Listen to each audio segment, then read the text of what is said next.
जलसाय नमः जगीश्वरानन्तवासुदेवनमोऽस्तुतीरं विष्णुवैकतामैकैराणि तदेवरम समूढमस्य पाङ्गो सुरेश्वाहा।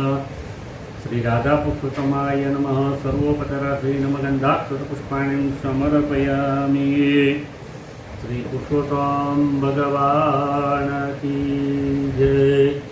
पुराण पुरुषोत्तम प्रेमे पधारिया रे। पुराण पुरुषोत्तम प्रेमे पधारिया रे। गाये प्रेमे तेनो महिमाय। पुराण पुरुषोत्तम प्रेमे पधारिया रे। खंड पहले समुदाय ऋषि नो मरो रे। कैरा प्रश्न विध विधयकार पुरुषोत्तम प्रेमे पधारिया रे।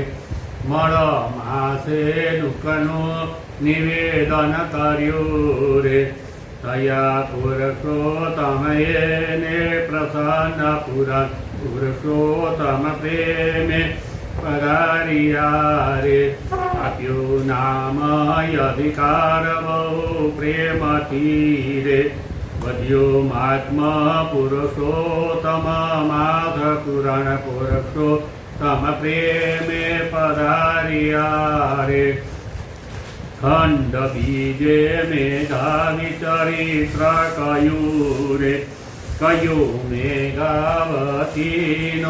चरित्र पुराण पुरुषोत्तम प्रेमे पधारिया रे। तया बीजे जन्मे ये द्रौपदी रे। जेना कृष्णे पूर्या मन्ना कोड पुराण पुरुषोत्तम प्रेमे पधारिया रे। खंड त्रिजे दृढदानवराजा थया रे। जेना मनमा थयो चेत ब्रह्म पुराण पुरुषोत्तम प्रेमे पधारिया रे। आयवा वाल्मीक मुनि अति प्रेम तीरे। कया पूर्व जनमना चरित्र पुरुषोत्तम प्रेमे पधारिया रे। राजा सुदेव नामे ब्राह्मण हतारे। लिधु अटकी पुत्रानुवरदान पुराण पुरुषोत्तम प्रेमे पधारिया रे। शुकदेव नामे पुत्र जन्मिया रे। प्राणायुष्य 12 वर्ष पुरुषोत्तम प्रेमे पधारिया रे। पुत्र शोकमा पुरुषोत्तम सेवन थयूरे। तेना पूर्या प्रभुजिये कोड पुरुषोत्तम प्रेमे पधारिया रे। पुरुषोत्तम पूजा नो विधि कयो रे। कयो चित्र बाहुनुपाख्यान पुरुषोत्तम प्रेमे पधारिया रे। बहु महात्मा कयो अखंड दीपनु रे। मुनि योग्र देवे यति विस्तार पुरुषोत्तम प्रेमे पधारिया रे। खंड चोथे तदयनि कथा कही रे। इदो वानर नो प्रभुजिये मोक्ष पुरुषोत्तम प्रेमे पधारिया रे। खंड 5 में पतिव्रता धर्म चेरे। कैरो महात्मनो उपसंवार पुरुषोत्तम प्रेमे पधारिया रे। कीर्तन गाय शीखे ने सुने सांभळे रे। इने पुरुषोत्तम था य प्रसन्न पुराण पुरुषोत्तम प्रेमे पधारिया रे। पुराण पुरुषोत्तम प्रेमे पधारिया रे। श्री पुरुषोत्तम भगवान की जय। स्वचिदानन्दरूपाय विश्वोदप्रत्यादिहेतवे तापत्रयविनाशाय श्रीकृष्णाय वयं नमः।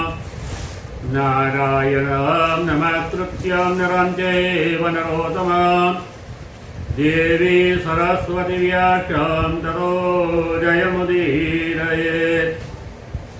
गुरु ब्रह्मा गुरु विष्णु गुरुदेवो महेश्वरा गुरुर्साक्षात् परः ब्रह्म तस्मै श्री गुरुवे नमः।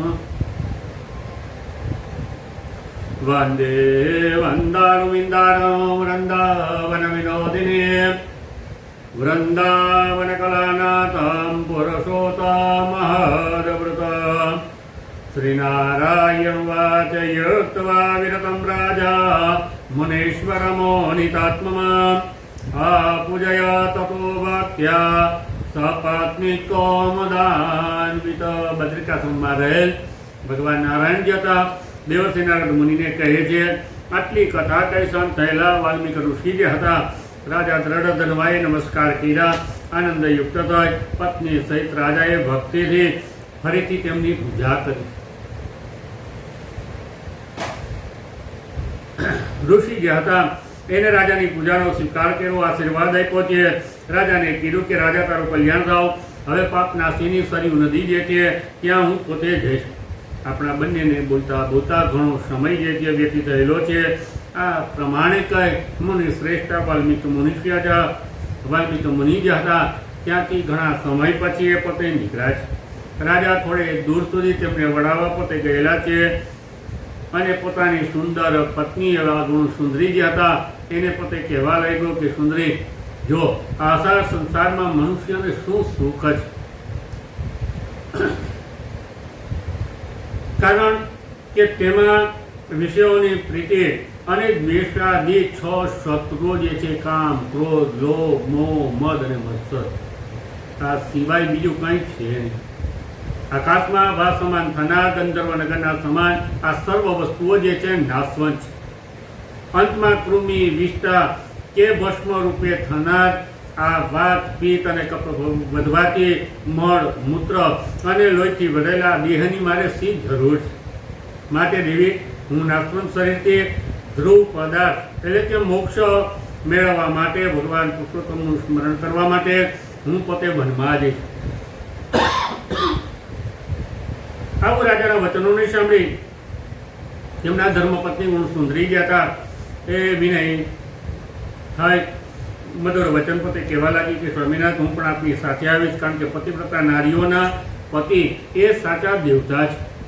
પતિવનમાં ગયા પછી જે નારી ઘરમાં રહે છે તે નારી ઘરમાં પુત્રીની માફક વહુની તાબેદાર થઈ અને પોતે રહે છે। પિતા, ભાઈ, પુત્ર આ બધા જે છે થોડું થોડું આપે છે, પણ પતિ જે છે એ તો મોઢે માગેલા સર્વ પદાર્થો જે છે આપે છે। તેથી કઈ નારી પોતાના પતિની પાછળ પોતે ગમન ન કરે।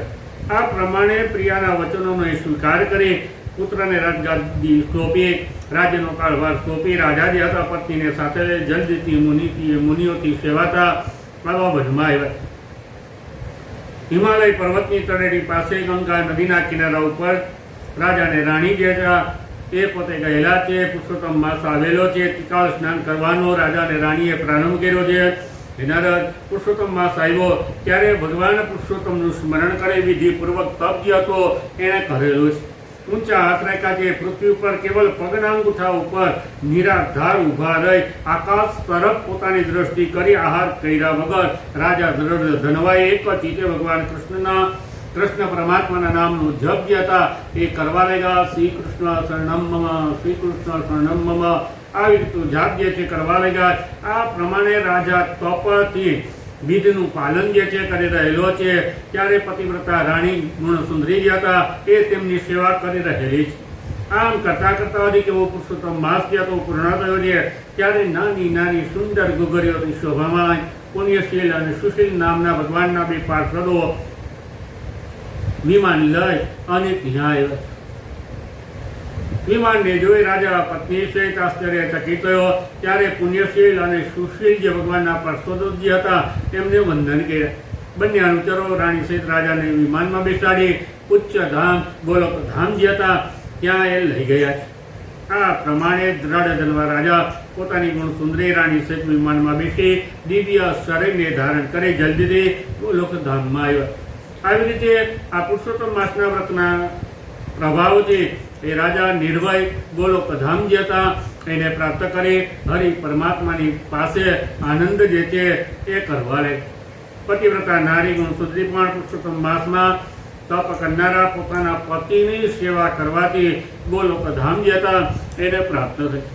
નારાયણ મુનિ વર્ણન કરે કે દેવર્ષિ મારી જીભ જે છે તો એક જ છે કે પુરુષોત્તમ મહાત્માનું શું વર્ણન કરું, પરંતુ એટલું ચોક્કસ હું જાણું છું કે આ પુરુષોત્તમ માસ સમાન આ પૃથ્વી ઉપર બીજું કંઈ છે નહીં।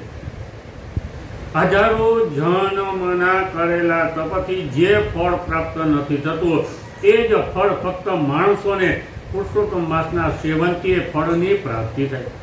કપટથી પણ પુરુષોત્તમ માસમાં ઉપવાસ, દાન, સ્નાન, જપ વગેરે કર્યા હોય તો પણ કરોડો જન્મના કરેલા જે કંઈ પાપ કર્મો જે છે એ નાશ પામે। જેવી રીતે વાંદરાને અજાણતા 3 રાત્રિ સ્નાન કરવાથી ઉત્તમ ફળ જે હતું એને પ્રાપ્ત જે છે થયેલું હતું। પુરુષોત્તમ માસને નહીં જાણતા એને કષ્ટથી સ્નાન કર્યો તેથી પૂર્વ જન્મના અનેક કર્મો તેના પાપો જે હતા એ નાશ પામ્યા અને તે પણ દિવ્ય શરીરને ધારણ કરી વિમાનમાં બેસી અને જરા મરણ રહિત દિવ્ય જે ગોલોક ધામ જે હતા ત્યાં એ પોતે ગયેલા છે। એટલા માટે સર્વમાં શો કરતા આ પુરુષોત્તમ માસ શ્રેષ્ઠ છે। જેણે કપટથી પણ વ્રત કરનાર દુષ્ટ વાનર જે હતા એને હરિની પાસે પહોંચાય। મૂઢ મનુષ્ય હોય તેઓ જ પુરુષોત્તમ માસનું વ્રત કરતા નથી, પરંતુ જે લોકો સ્નાન, દાન, જપ, હોમ, ઉપવાસ વગેરે વિધિપૂર્વક પુરુષોત્તમ માસનું સેવન કરે છે તે મનુષ્ય ધન્યવાદને લાયક છે અને તેનો માનવ જન્મ જે છે એ સફળ છે। ત્યારે દેવોથી પૂછવા લાગ્યા કે પરમાત્મા વેદમાં પુરુષાર્થનું સાધન મનુષ્ય જન્મ જે છે બતાવેલો છે, છતાં આ વાંદરો કપટપૂર્વક પુરુષોત્તમ માસનું સેવન કરવાથી કેમ મુક્ત થયો? આ કથા સર્વ લોકના હિત માટે તમે મને કહો। વાનરે 3 રાત્રિ પર્યંત સુધી કઈ જગ્યાએ તેને સ્નાન કરેલું છે? વાનર કોણ હતો? શું આહાર કરતો હતો? ક્યાં જન્મ એ પોતે ક્યાં જન્મ લીધેલો હતો? ક્યાં રહેતો હતો? અને કપટથી પણ પુરુષોત્તમ માસનું કયું પુણ્ય જે છે એને પ્રાપ્ત કરેલું છે?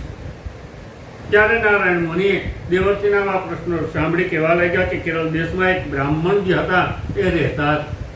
હવે આ બ્રાહ્મણ જે હતા મહા લોભી હતા, તેથી ધનને જ એ પોતે વાલું ગણતા। જેમ મધમાખી મધને ભેગું કરવામાં તત્પર હોય, ચતુર હોય, એમ આ બ્રાહ્મણ જે હતો એ ધનને ભેગું કરવામાં ચતુર હતો। તેના પિતાએ તેનું નામ ચિત્ર શર્મા પોતે રાખેલું હતું, પણ ધનની ઈચ્છામાં ને ઈચ્છામાં એનું નામ જે હતું કદરી બ્રાહ્મણ પડેલું છે। કદરી એટલે લોભી, આવું નામ એનું પડેલું છે। હવે તો બુદ્ધિએ આ બ્રાહ્મણ જે હતા સારા અન્ન, સારા વસ્ત્રોનો કદી પણ તેણે ઉપયોગ કર્યો। કોઈ દિવસ દેવ પિત્યર્થે સ્વાહાકાર અને પિતૃ પ્રત્યે સ્વધાકાર જે હતા એ પણ તેણે કર્યા, પણ ધનને મેળવવા માટે પરોપકારાર્થે કંઈ દાન એને પોતે આપ્યું નહીં। તેના સગાવાલાઓનું પોષણ ન કર્યું, અન્યાયથી ધન જે તે ભેગું કરવા માંડ્યો છે। સગળું ધન જે હતું એ ભેગું કરી પૃથ્વીમાં ધનને દાટ્યું છે। મહા મહિનામાં તલનું દાન કરવું જોઈએ, કાર્તિક મહિનામાં દીવાનું દાન કરવું જોઈએ, બ્રાહ્મણ ભોજન પણ કરાવવા જ જોઈએ, વૈશાખમાં ધાન્યનું દાન કરવું જોઈએ, વ્યતિપાતમાં સોનાનું દાન કરવું જોઈએ, વૈદ્રકમાં રૂપાનું દાન કરવું જોઈએ। આ બધા દાનો તેમાં સંક્રાંતિના પર્વ દિવસે પણ કોઈ દિવસ કોઈ પણ જાતના દાન જે હતા આ કદરી બ્રાહ્મણે આપ્યા નહીં। ચંદ્રને સૂર્યગ્રહણમાં જપ્તે હોમ એને કર્યો નહીં, કરાવ્યો નહીં। સર્વની પાસે આંસુઓ પાડી દીન વાણી બોલતો, વરસાદ, વાયુ, તડકો તેમજ આ સર્વને સહન કરી દુબળો અને કાળો જે છે આ બ્રાહ્મણ થયેલો છે। ધનના લોભથી મધ્યમ દીવારો પૃથ્વી પર રોજ રોજ ઘરે ઘરે ફેરા કરતો। આ ગરીબને કંઈ પણ તમે આપો, આમ વારંવાર આ કદરી બ્રાહ્મણ જે હતા બોલતા, લોકો તેને ધિક્કારતા, ક્યાંય 5 મિનિટથી પણ વધારે રોકાઈ શકતો નહીં, હંમેશા મનમાં બળી અને બેભાનની માફક જ્યાં ત્યાં એ પોતે ફરતો હતો. એક દિવસ એને બગીચાના માળી પોતાનો પ્રિય મિત્ર એવો છે ભીલ, એની પાસે જઈ રોતા રોતા પોતાનું દુઃખ જ હતું એણે જણાવ્યું, નગરવાસી લોકો એ ભીલ મને ધિક્કારે છે, તેથી હું શહેરમાં રહી શકું તેમ છું નહીં. આ પ્રમાણે કદરી બ્રાહ્મણ દીન વાણી દ્વારા ભીલને પોતાનામાં એને પોતે લઈ લીધો છે અને ઘોડાવ્યો છે. ત્યારે આ ભીલ જે હતો કહેવા લાગ્યો કે હે કદરી, જો આવું હોય તો અત્યારે તું આ બગીચો જે છે આ બગીચામાં મારી સાથે તું પોતે રહે. આ માળીનું વચન સાંભળી સર્વનગરવાસીઓથી તિરસ્કાર પામેલો કદરી બ્રાહ્મણ જે હતા એ આ બગીચામાં રહ્યો છે. રોજ માળીની પાસે બેસવાથી અને તેની આજ્ઞા પ્રમાણે ચાલવાથી માળી જે હતો, ભીલ જે હતો, આ કદરી બ્રાહ્મણ ઉપર પૂરેપૂરો વિશ્વાસ જે હતો એ બેસી ગયો. આ પ્રમાણે અત્યંત વિશ્વાસ બેસવાથી આ માળી જે હતો એને બગીચાનો સગળો અધિકાર જે હતો, સગળો કારભાર જે હતો એને સોંપી દીધો. કારણ એ પોતે વિચારતો હતો કે આ બ્રાહ્મણ જે છે મારો છે. આવો નિશ્ચય કરી બગીચાની ચિંતા છોડી માળી મંદિરમાં પોતે રહેવા લાગ્યો. હવે રાજદ્વારમાં હંમેશા તેનું કામકાજ હોવાથી પરાધીનતાથી તે બગીચામાં ઘણો સમય પોતે આવી શકતો નહીં. આથી બગીચામાં થતા જે સુંદર મજાના ફળો હોય એ આ દુબળો કદરી બ્રાહ્મણ જે હતા એ પોતે આનંદથી ખાઈ જવા લાગ્યો. બાકી બચે એને લોભથી પોતે વેચી નાખતો અને ધન જે છે ભેગું કરતો. હવે શંકા રાખ્યા વગર પોતાની પાસે આ પૈસા જે છે રાખવા લાગ્યો છે. કોઈ પૂછે ત્યારે એને આનંદ વડે ઉત્તર આપતો કે હું નગરમાં ફરી ફરી અને ભિક્ષા માગી અને હું ખાયા કરું છું, રાત્રિ દિવસ બગીચાની રક્ષા જે છે હું કરું છું. તો પણ આ બગીચામાં સગળા ફળો જે છે શા માટે નાશ પામે છે હું જાણતો નથી. આ ફળ ખાનારા કેટલાક પક્ષીઓ જે હતા એને તો મેં પોતે મારી નાખ્યા છે. આવું ખોટું માળીને વચનો જે હતા આ કદરી બ્રાહ્મણ જે હતા કહેવાય. આમ કરતા કરતા કદરી બ્રાહ્મણના 87 વર્ષનો સમય જે હતો તે પસાર થયો છે. વૃદ્ધ અવસ્થા હોવાથી સ્થિર શરીરવાળો આ બ્રાહ્મણ જે હતો પોતે થયેલો છે. મોટે બુદ્ધિવાળો લોભી બ્રાહ્મણ આ બગીચાની અંદર જ પોતાના પ્રાણનો તેને ત્યાગ કર્યો. જ્યારે બગીચાની અંદર મરણ પામ્યો ત્યારે આ બ્રાહ્મણને અગ્નિ કે લાકડા પણ મળ્યા નહીં. વેદ જાણનારા વિદ્વાનો પંડિતો પોતે કહે છે કે ભોગવ્યા વગર કદી પણ પાપ જે છે એનો કદી પણ નાશ જે છે થઈ શકતો નથી. એટલા માટે આ કદરી બ્રાહ્મણ જે હતો હાહાકાર કરતો, ધોકાના મારથી પીડા પામતો કદરી બ્રાહ્મણ જે હતો અતિ મહાભયંકર યમ માર્ગ જે છે એ તરફ દુઃખથી પોતે ચાલવા લાગ્યો. તે જ વખતે પોતાના પૂર્વ જન્મમાં કરેલા જે કંઈ કર્મો જે હતા એને યાદ કરવા લાગ્યો. ગદગદ વાણીથી પોતે કહેવા લાગ્યો કે બુદ્ધિવાળા આ લોભી બ્રાહ્મણનું અજ્ઞાન જે છે એ તો તમે જુઓ કે જેમાં કૃષ્ણ મર્ગે કાલિયાર મૃગાનંદથી ફરે છે. પુણ્યશાળી ભરતખંડમાં દેવતાને પણ દુર્લભ આવો મનુષ્ય જન્મ મેળવી અને મેં પોતે શું કર્યું? દંડા લોભથી સગળો જન્મ જે હતો, બ્રાહ્મણ જન્મ જે હતો મેં વ્યર્થ ગુમાવ્યો. મેં લાંબા વખતથી મેળવેલું ધન જે એ તો પરાધીન થઈ ગયો. કાળના પાસમાં સપડાયેલો હું પરાધીન શું કરી શકું? મનુષ્યનો જન્મ મેળવી મેં કંઈ પણ શુભ કર્યું નહીં. ન કોઈને આપ્યું, ન અગ્નિમાં હોમ કર્યા, ન હિમાલયમાં જઈને તપ કર્યું, ન સંધ્યા વંદન ગાયત્રી જાપ આ કાંઈ મેં પોતે ન કર્યો. મકર સંક્રાંતિનો જ્યારે સૂર્ય થાય ત્યારે ગંગાનું સેવન પણ ન કર્યો. પુરુષોત્તમ માસના છેલ્લા 3 દિવસનો ઉપવાસ જે હતો એ પણ મેં ન કર્યો. મેં બ્રાહ્મણ જન્મ લઈ, મનુષ્ય જન્મ લઈ અનેક પ્રકારના પાપ કર્મો જે છે મેં પોતે કર્યા. સગા વાલાઓ, પત્ની, ભાઈ, પુત્રો આ સર્વને મેં કંઈ આપ્યું નહીં. કોઈ દિવસે એ લોકોને સંતોષ જે છે મેં પોતે આપ્યો નહીં. તેમજ મિષ્ટાન જમાડી એને એકવાર પણ મેં પોતે તૃપ્ત કર્યા. આ પ્રમાણે વિલાપ કરતો કરતો કદરી બ્રાહ્મણ જે હતા એને યમના દૂતો જે હતા યમ રાજાની પાસે લઈ અને આવ્યા છે. ચિત્રગુપ્ત જે હતા તેને જોઈ શુભાશુભ કર્મ તપાસી પોતાના સ્વામી ધર્મરાજાને કહેવા લાગ્યા કે હે રાજન, આ લોભી જે છે કદરી મહા એ પોતે હલકો બ્રાહ્મણ છે. ધનના લોભી આવા દુષ્ટ બુદ્ધિવાળાએ એને કોઈ દિવસ સારું ધર્મ જે છે, સારું પુણ્ય કર્મ જે છે એને કરેલું નથી. બગીચામાં રહીને પુષ્કળ પાપ કર્મ જે છે એને કરેલા છે. મારીને વિશ્વાસમાં રાખી બગીચામાં બધા ફળોની ચોરી તેને કરેલી છે. એમાંથી જેટલા પાકેલા ફળો હતા એટલા એ પોતે ખાઈ જતો હતો. બાકી વધતા એને આ દુષ્ટ બુદ્ધિધનના લોભથી એને વેચી નાખતો. તેથી તેના ઉપર પ્રથમ તો ફળની ચોરીનું, બીજું વિશ્વાસઘાતનું પાપ જે છે લાગુ પડે છે.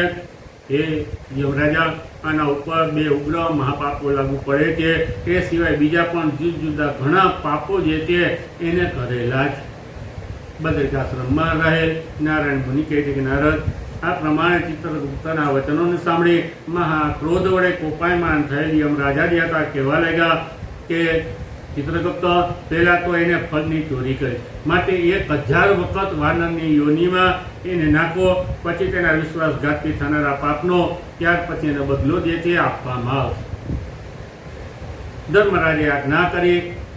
એટલે ચિત્રગુપ્ત જે હતા પ્રથમ આ કદરી બ્રાહ્મણ જે હતો એને 1000 વાર વાનરની યોનિમાં તેને જન્મ જે તે આપેલો છે. જય જય શ્રી બૃહદારતી પુરાણે પુરુષોત્તમ મહાત્મયે સપ્ત વિશ્વાધ્યાય શ્રી ગોવર્ધનનાથ કી જય. શ્રી પુરુષોત્તમ ભગવાન કી જય. ગઈકાલે આપણે ધીરજના ફળ, જો ધીરજ રાખીએ તો અણમાનિતી રાણીને એનું સ્વત જે હતો એ ત્રાજવી આવી અને પ્રકાશિત થયું. સર્વ જે હતું એને સંપન્ન થયું. આજની કથાનું શીર્ષક જે છે મોટો ભાઈ અને નાનો ભાઈ. 2 ભાઈઓ હતા, બંને કડિયા હતા, બંને પરણેલા હતા, સાથે રહેતા હતા. કારણ કે ઘરના મા બાપની એવી ઈચ્છા હતી કે જો સાથે રહેશો તો સુખી થશો, લોકોમાં ઇજ્જત અને આબરૂ વધશે અને કમાણી જે કાંઈ કરશો એ દિવસી આવશે. હવે બંને ભાઈ કડિયા કામ કરી રહ્યા છે. બાપ પણ એ ધંધામાં થોડી મૂડી જમા કરી બંને દીકરાઓ માટે મૂકતો ગયો છે. શરૂઆતમાં તો બંને ભાઈઓ જે હતા એ રોજ જનદારી ઉપર પોતે જતા હતા. નાનો ભાઈ જરા નજરવાળો હોવાથી બાપના પૈસે મકાન ચણવાના નાના નાના કોન્ટ્રાક્ટો જે હતા એ રાખતો હતો. દિવસે દિવસે તેને ફાયદો જે હતો થવા લાગ્યો છે.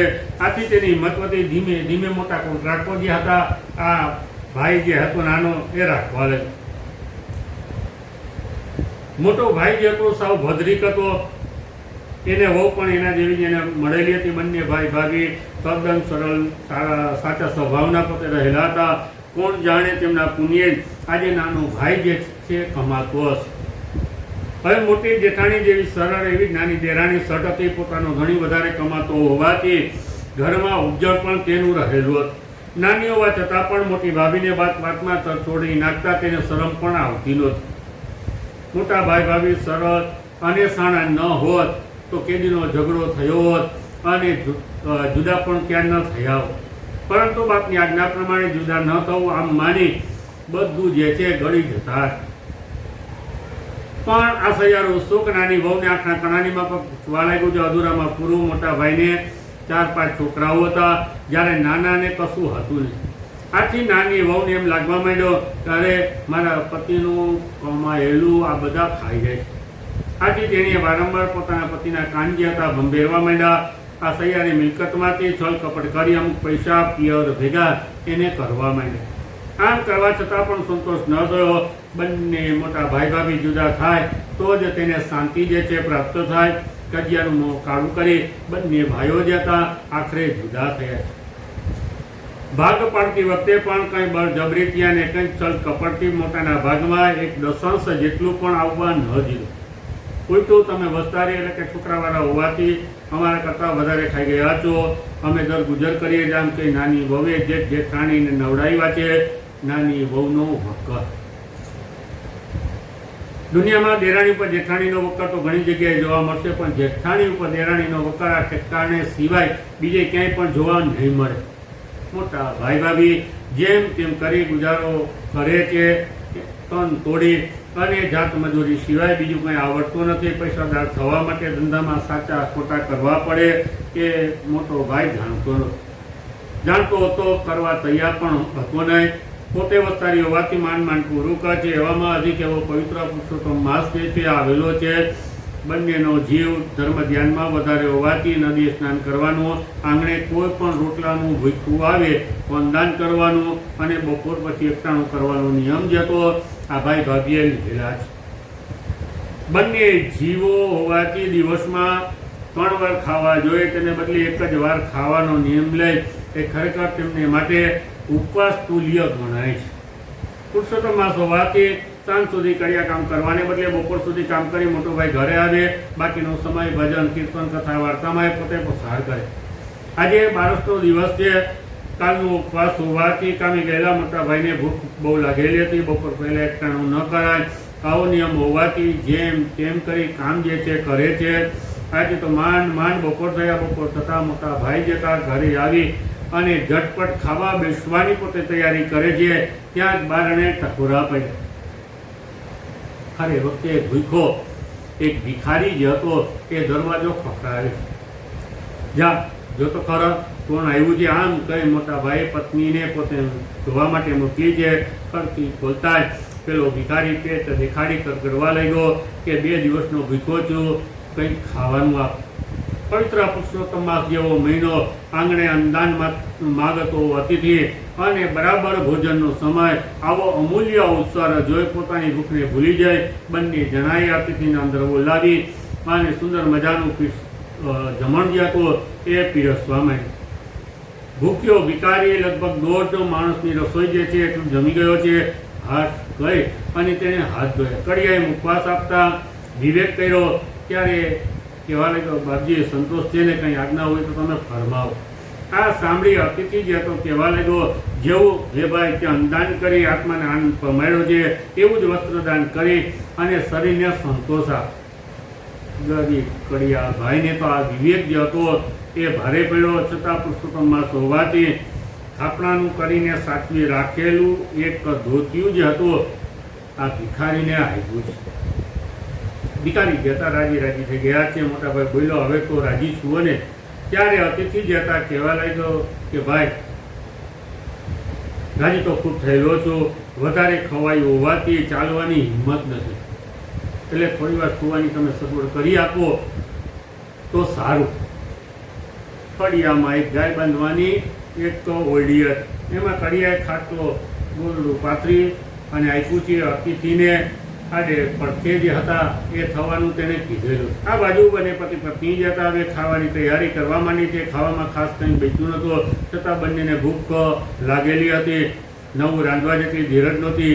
ધીરજ હોય તો ઘરમાં એક સાંજે ત્યાં તેર તૂટે.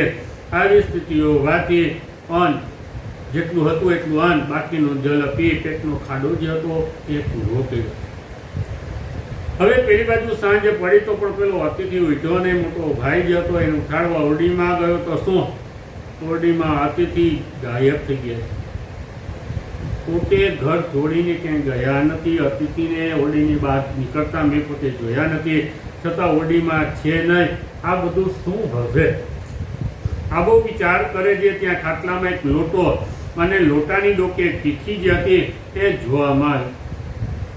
તીખી ઉગાડી મોટા ભાઈ જે હતા એને વાતચીત અંદર લખ્યો હતો કે વર્ષમાં એકવાર ભગવાન જે છે માનવીને ત્યાં હાથ લાંબો કરવા માટે આવે છે. હું તારે આંગણે આવ્યો, તારે દાન અને વસ્ત્રદાનથી હું પોતે સંતોષ પામ્યો છું. હું અક્ષય પાત્ર સમો આ જે કળશ જે છે આ લોટો જે છે તારા માટે મૂકતો જાઉં છું. એને કદી પણ ઊંધો ન વારે અને જોઈએ કેટલા રૂપિયા એમાંથી કાઢતો રહે. એમાંથી રૂપિયા જે છે કદી પણ ખૂટશે નહીં. આ મારી પ્રસાદી માની અને બની શકે એટલો સદુપયોગ કરે. વાહ પ્રભુ વાહ, ખરેખર તું આપે છે ત્યારે ક્યાંય બાકી રાખે. અમીરને ગરીબ અને ગરીબને અમીર બનાવવા હોય તને આટલો જ સમય લાગે. તારી કળાનો અપરંપાર છે તેઓ મનુષ્ય પામી શકે. આ બાજુ ભાઈ અને ભાભી જે ખાઈ પીને આનંદ જે છે કરે છે. ઈશ્વરની આપેલી લક્ષ્મી જે છે સત્કર્મમાં એ વાપરે છે. ધન અને ધર્મ બંને એક સાથે આ મોટા ભાઈના ઘરમાં નિવાસ કર્યો. હવે પેલી બાજુ જ્યાંથી મોટા ભાઈ ભાભીને જુદા કાઢ્યા છે ત્યારથી નાના ભાઈની પડતી જે હતી શરૂ થઈ જાય. એક દિવસ એવો આવ્યો કે કણ કરીને ભેગું કરેલું સર્વ ધન અને ઘર જે હતું બધું દાવાનળમાં એટલે અગ્નિ માં એ પોતે બળી અને ભસ્મ થયું. ગઈકાલના ધનવાન એ આજના ભિખારી બન્યા છે. હજાર પ્રકારની હોશિયારી ચાલાકી કરી વર્ષો સુધી એકઠું કરેલું ધન સંપત્તિ જતા આંખો મીચીને ઉગાડે જેટલા ક્ષણમાં એ સર્વ જે હતું એ નાશ પામ્યું. કાચી કલાકમાં ભગવાને બધું વેર વિખેર્યું કરી નાખ્યું છે. નાનો ભાઈ અને વહુને દુઃખી દશામાં જોવાથી મોટા ભાઈ ભાભીનું દિલ જે હતું દ્રવી ઉઠ્યું. પોતાના પિતાની બંને ભાઈઓની સાથે રહેવાની આજ્ઞા અત્યાર સુધી ન પાડી શકાય એનું એને દુઃખ હતું, પરંતુ પોતે ઓછું કમાતો હોવાથી નાના ભાઈને ભેગા રહેવાની પોતે અગાઉ જે છે એ કરી શક્યો. ઊંડે ઊંડે તેના મનમાં એવી અતૂટ શ્રદ્ધા હતી કે એક દિવસ બંને ભાઈઓ જે છે એક જ રસોડે એક જ થાળીએ જમતા. હવે સમય આવેલો છે. પોતે હવે નાના ભાઈને ભારરૂપ નથી પણ મદદરૂપ જ. આમ માની તરત જ મન બોલાવ્યો. મોટા ભાઈ જતા નાનેને ઘેરે આવ્યો છે. પોતાના સ્વભાવ મુજબ તેમને સમજાવી પોતાને ત્યાં કાયમ માટે ભેગા રહેવા માટે એ કહેવી લાવ્યો. જૂની વાત જે હતી એને અમરીશને માટે દાટી દે. ઘોડી ભોજાએ દેરાણીને એવી રીતે રાખ્યા કે તે દેરાણીને પોતાના છળ કપટનો પૂર્ણ પસ્તાવો થયો. તેનો છળ કપટ પસ્તાવાના રૂપમાં પલટાય આંખ દ્વારા આંસુ રૂપે પોતે વહેવા માંડ્યો. એક શુભ ચોઘડિયામાં જેઠાણીના પગ પકડી અશ્રુભીની આંખે દેરાણી જે હતી કહેવા લાગી કે ધન્ય છે મોટાભાઈ ભાભી, તમારી મોટાઈને અવગુણનો બદલો જે છે ગુણથી પાડી અને મોટાની મોટાઈ જે છે તમે બતાવી. આખરે મોટાની શ્રદ્ધા પડી. જીવનભર બંને ભાઈઓ જે હતા સાથે રહ્યા અને રડવાની ખાસ ચિંતા હતી ને, કારણ કે બંને ભગવાને એને દુર્લભ લોટો જે છે કળશ જે છે આપેલો તો જેમ જોઈ એમ પૈસા જે છે કાઢી રાખે છે. શેષ જીવન જે હતું પ્રકૃતિમાં ગાડી અંતે આ ભાઈ અને ભાભીએ સ્વર્ગ ગમન કર્યું. પ્રભુએ તેમનો આલોક અને પરલોક જેવો સુધાર્યો તેવો સૌનો સુધાર્યો. કંઈ પણ હતું ને છતાં પણ અતિથિને જમાડી અને જમવું આવી એની ટેક હતી. એ ભગવાને એની ટેકને પરિપૂર્ણ કરી અને એ જ ભગવાન એના ઉપર પ્રસન્ન થાય અને અક્ષય પાત્ર સમો આ કળશ જે છે આપેલો, જેનાથી આ લોકમાં સુખ ભોગવી અંતે દુર્લભ જે મોક્ષધામ જે હતા એને પ્રાપ્ત થયા. શ્રી પુરુષોત્તમ ભગવાન કી જય. શ્રી ગોવર્ધનનાથ કી જય. શ્રી દ્વારિકાધીશ કી જય. કામ્યક વનમાં જ્યારે પાંડવોને 14 વર્ષનો વનવાસ મળેલો હતો ત્યારે ભગવાન શ્રી કૃષ્ણ પરમાત્માએ દ્રૌપદીના પૂર્વજન્મની જે કથા જે હતી એને સંભળાવેલી હતી. ત્યાર પછી ભગવાન શ્રી કૃષ્ણ પરમાત્માએ આપણે અધિક માસ એટલે કે પુરુષોત્તમ માસની શુક્લ પક્ષની જે એકાદશી જેનું નામ પદ્મિની એકાદશી હતી એનું વ્રત જે હતું એને કીધેલું હતું. ત્યારે ધર્મરાજા યુધિષ્ઠિર જે હતા ફરીથી પૂછવા લાગ્યા કે હે કૃષ્ણ પરમાત્મા, અધિક માસના કૃષ્ણ પક્ષની જે એકાદશી આવે છે એનું નામ શું છે, એનો પ્રકાર કેવો છે, એની જે કંઈ કથા હોય એનું જે કંઈ મહાત્મ્ય હોય એ તમે કહો. ધર્મરાજાનો પ્રશ્ન સાંભળી ભગવાન શ્રી કૃષ્ણ પરમાત્મા કહેવા લાગ્યા કે ધર્મરાજા, અધિક માસના કૃષ્ણ પક્ષની એકાદશીનું નામ એ પરમા એકાદશી છે. એ પવિત્ર છે, દાન કરનારી છે અને નારીઓને અને પુરુષોને, સ્ત્રીઓ અને પુરુષોને ભોગ અને મોક્ષ આપનારી છે.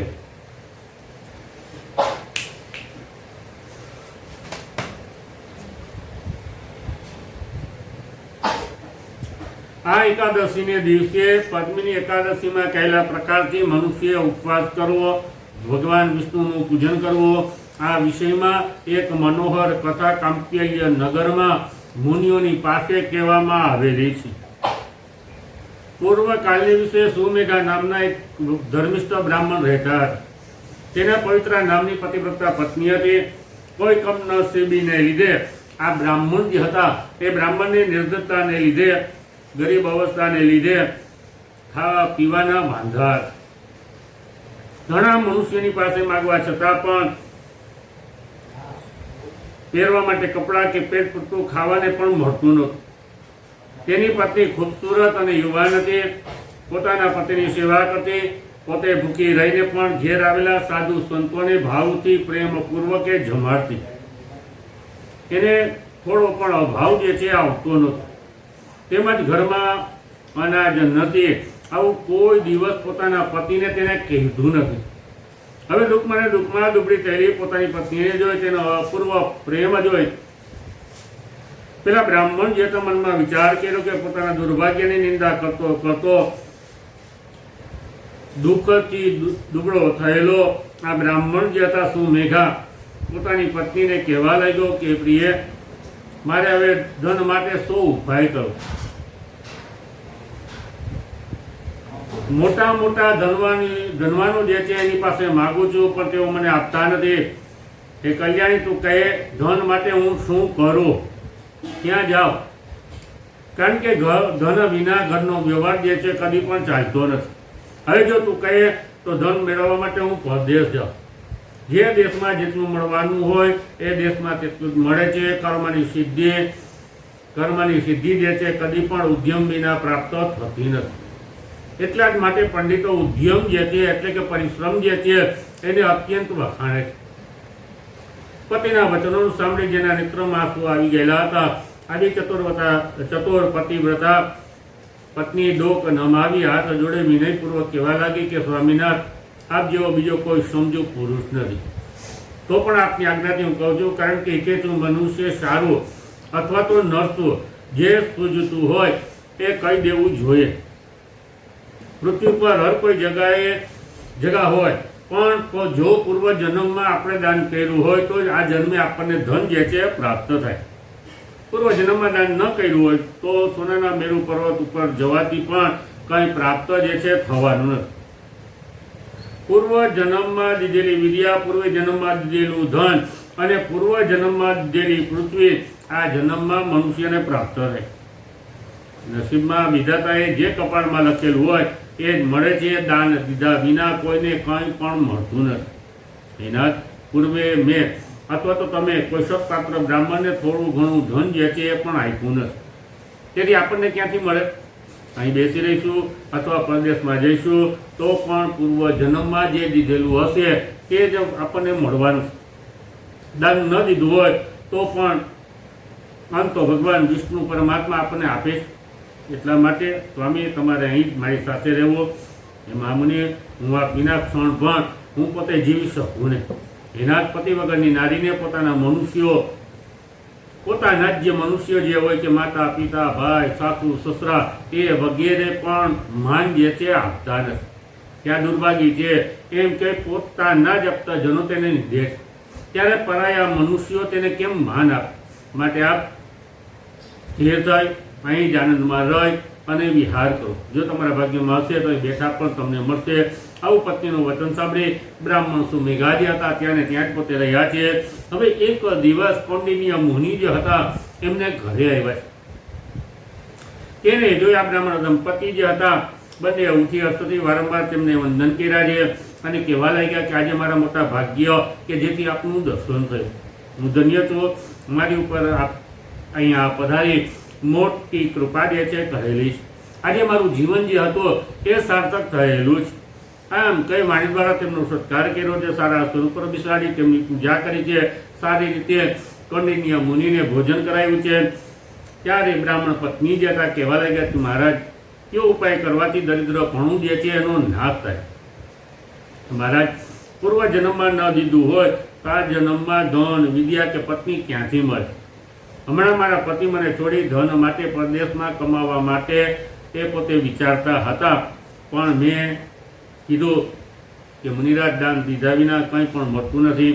આવા વચનો કહી અને મેં એને મુશ્કેલીથી રોકી રાખ્યા છે. મુનિરાજ, મારા સારા ભાગ્યે આજે આપના દર્શન થયા છે, તો હવે આપની કૃપાથી મારું દરિદ્રપણું જે છે અવશ્ય નષ્ટ રહેશે.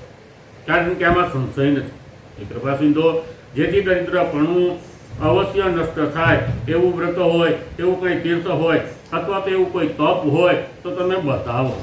આ પ્રકારનું બ્રાહ્મણ પત્નીનું વચન સાંભળી કૌંડિન્ય મુનિ જે હતા મનમાં વિચાર કર્યો છે. સગળા પાપને શાંત કરનાર, દુઃખ અને દારિદ્રપણાનો નાશ કરનાર ઉત્તમ વ્રત જે હતા એને કહેવા લાગ્યા. મુનિ કહે છે કે બ્રાહ્મણ દંપતી અધિક માસના કૃષ્ણ પક્ષની પરમા નામથી પ્રસિદ્ધ કૃષ્ણ પક્ષની એકાદશી આવે છે.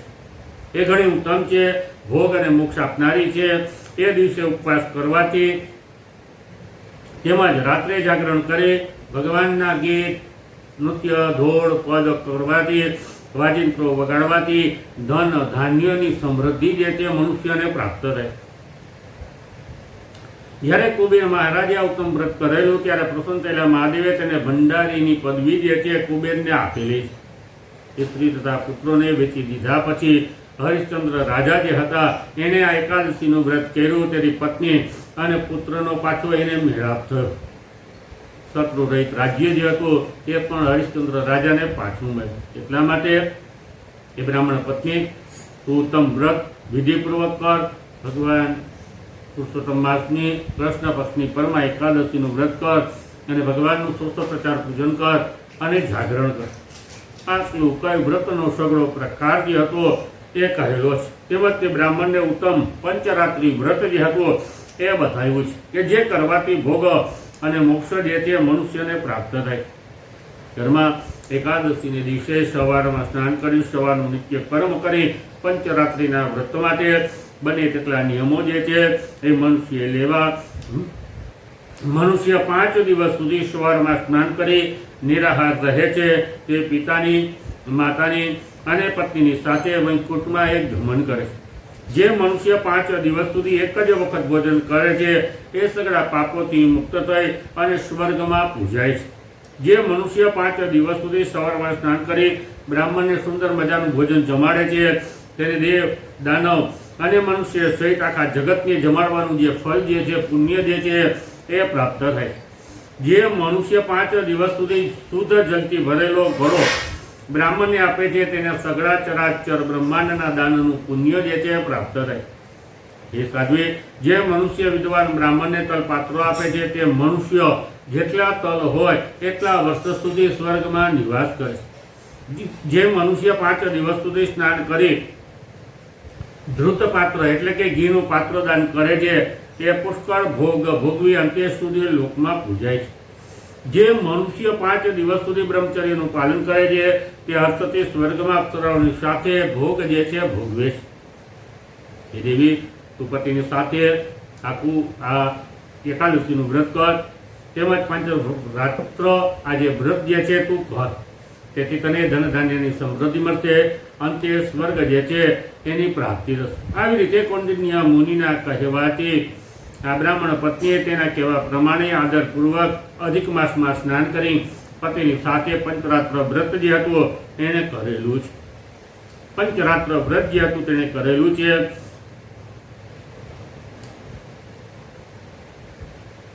પંચરાત્ર વ્રત જે હતું એ પોતે કરી પરમાં એકાદશીનું વ્રત જે હતું એ પણ પૂર્ણ થયું. ત્યારે તેઓની પાસે રાજ દરબારમાંથી એક રાજકુમાર આવ્યો.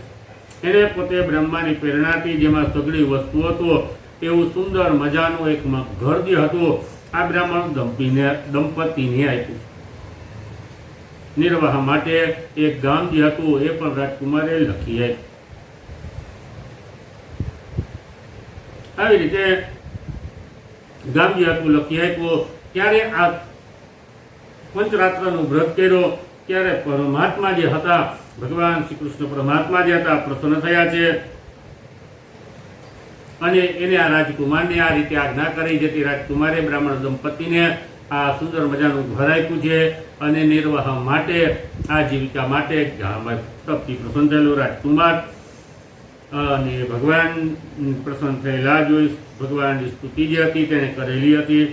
અધિક માસના કૃષ્ણ પક્ષની પરમા એકાદશીની દિવસે પરમ આદરપૂર્વક ઉપવાસ કરવાથી અને પંચરાત્ર વ્રતના પ્રભાવથી બ્રાહ્મણ જે હતા સુમેરા બ્રાહ્મણ સર્વ સંપત્તિથી યુક્ત થયો. આલોકમાં પોતાની પત્નીની સાથે ઘણું સુખ ભોગવી અંતે વૈકુંઠ ધામમાં ગયો. ભગવાન શ્રી કૃષ્ણ પરમાત્મા કહે છે કે પંચરાત્રનું કેટલું પુણ્ય થાય છે એ કહેવા માટે મારું સામર્થ્ય નથી, તો પણ થોડુંક કહું છું. હવે આ પંચરાત્ર વ્રત જે છે ખરેખર એકાદશીથી અમાસ સુધી એને પ્રારંભી શકાય છે, પણ આ વખતે 14નો ક્ષય હોવાથી દસમને દિવસે દસમ, 11, 12, 13 અને અમાસ આ 5 દિવસ મનુષ્ય પંચરાત્રનું વ્રત જે છે પોતે કરવું છે. શુક્રવારે અમાસ છે, શુક્રવારે વૈદ્રક પણ આવે છે, જેથી કરી એનું પણ મહાત્મ્ય રહેલું છે.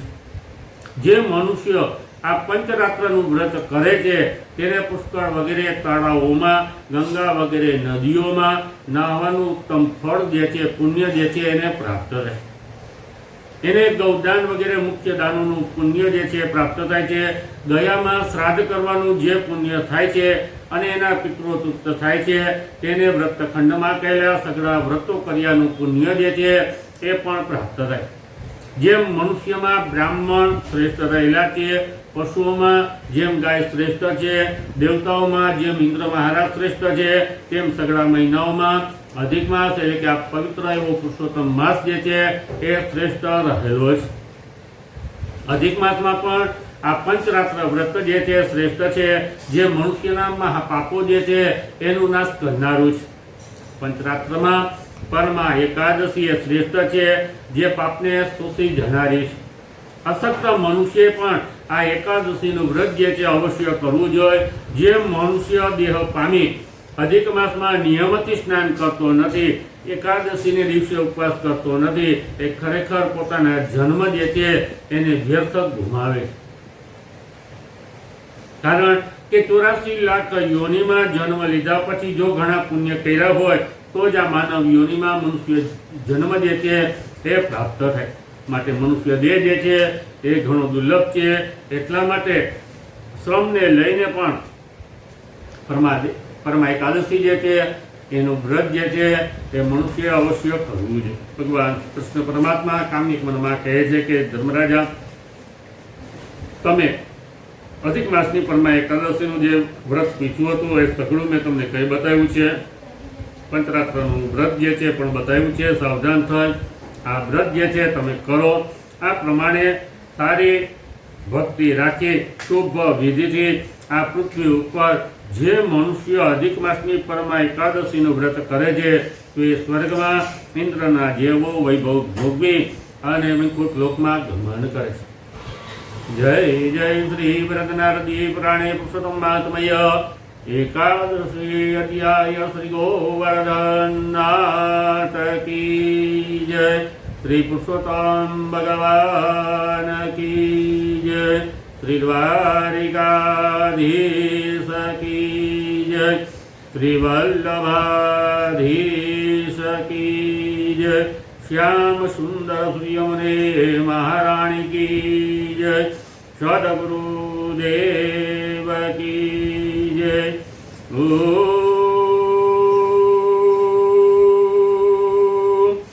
નમઃ પાર્વતી પતયે હર હર મહાદેવ.